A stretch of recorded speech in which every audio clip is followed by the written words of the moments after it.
Adobo, which is a typical dish na niluluto ng kahit sino, maraming tendency na mapapaalat yan. Aside sa napasobra yung ating pampaalat, like yung soy sauce, ang tendency din kung bakit nagkakaroon ng problema yung ating paboritong adobo dish is nare-reduce ito. So ibig sabihin, sinisip-sip niya ng maigi yung ating soy sauce. Actually, kahit minsan hindi mo mapasobra yung soy sauce or yung pampaalat, ang nagiging problema is masyadong na-reduce or masyadong sinipsip. So what we'll do is that i-dilute natin yung ating adobo with some stock or water. Make sure lang na hindi ganon kaalat yung timpla. Better kung plain lang.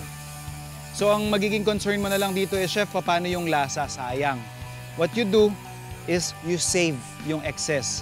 Kasi parang ang ginagawa natin dito, kaya natin siya dinidilute para lumabas naman yung sobrang alat or asim na nasipsip ng karne natin.